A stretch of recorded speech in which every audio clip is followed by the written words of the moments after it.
Hai Sensei, konnichiwa. Saya Ahmad Yasir. Saya di sini akan menjelaskan tentang materi yang kemarin sudah dipelajari, yaitu tentang Rodosai Gaino Jireo Manabu, yaitu mempelajari contoh ataupun kasus kecelakaan kerja.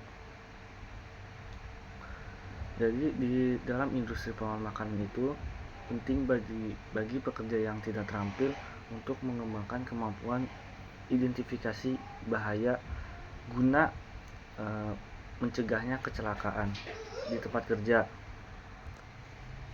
Dan juga penting sekali untuk mengetahui contoh-contoh kecelakaan kerja yang pernah terjadi di industri pengolahan makan minuman, dan kecelakaan kerja tersebut pelajari dengan teliti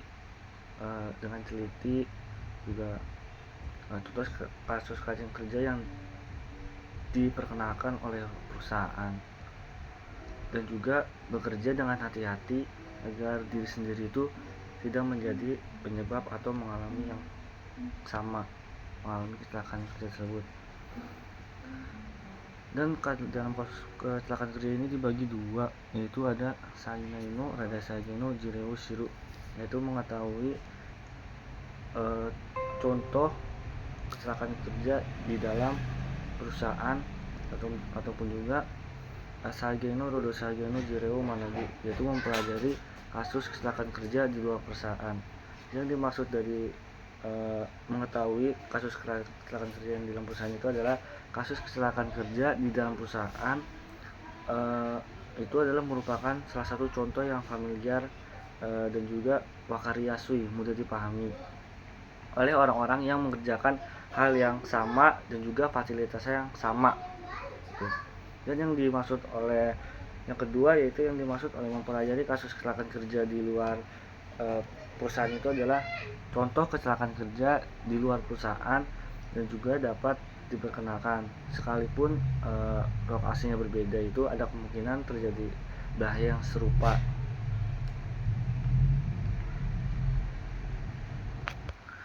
Dan contoh dari kecelakaan kerja yang di luar perusahaan itu yaitu kayak misalnya lagi udah selesai kerja di pabrik terus pulang terus tabrakan kayak gitu.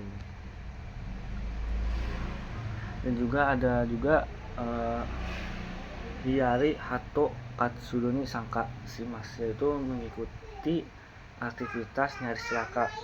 Yang disebut ke nyaris celaka ini adalah yaitu pekerja yang sedang melakukan pekerjaan dan hampir terluka, itu disebut dengan kejadian nyaris celaka.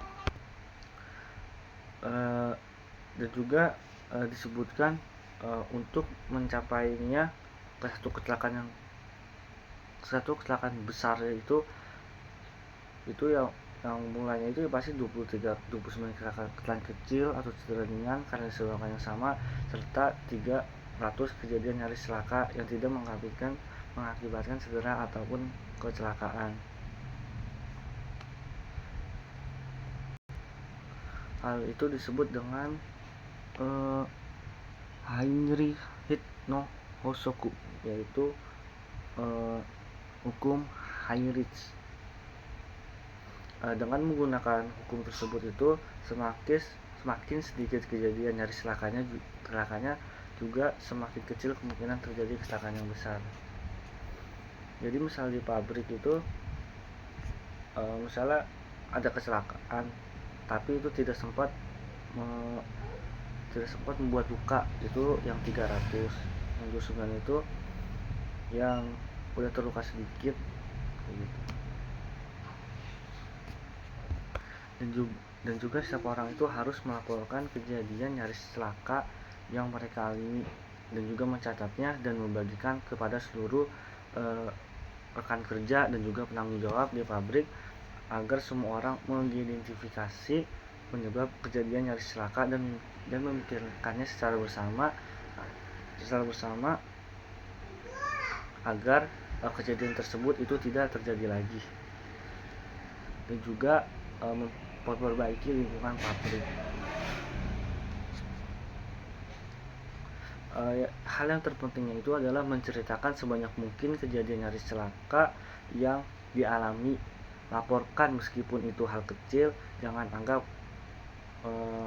sebagai masalah yang sepele.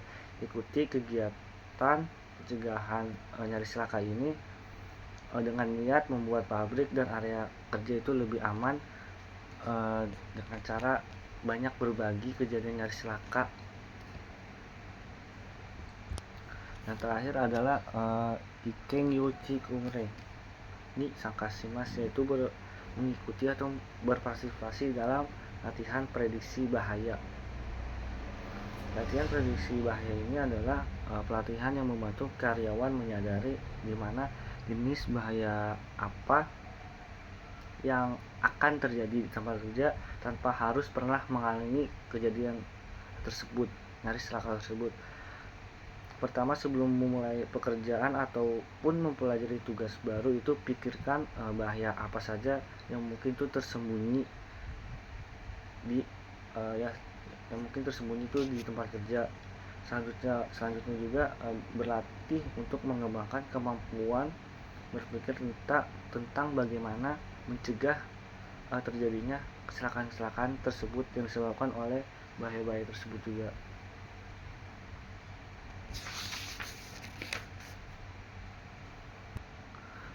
Dan dalam pelatihan ini pun juga ada berbagai metode latihannya, seperti memperlihatkan foto dan ilustrasi fasilitas dan mesin yang dioperasikan serta memakai pakaian dan postur pekerja. Contoh lainnya adalah meminta setiap pekerja menjawab lokasi dan jenis bahaya yang ada di sana. Mungkin ini ada contohnya. Yang pertama itu berikut ini adalah contoh pelatihan untuk membantu pekerja selalu merasa mungkin ada bahaya seperti itu dan tetap waspada. Yaitu satu, mungkin air panas yang masuk ke dalam sepatu dan menyebabkan luka bakar. Terus juga mungkin forklift yang keluar dan menabrak, mungkin barang-barang yang ditumpuk terus jatuh atau roboh. Mungkin juga terpeleset karena lapisan es yang tipis di lantai depan pintu freezer. Dan juga mungkin lantai dapur yang berminyak dan juga licin. Mungkin api kompor, mungkin api yang di kompor gas tempat membuat rebusan itu padam tanpa disadari dan gasnya itu menyebar ke dalam ruangan. Dan mungkin itu saja dari saya.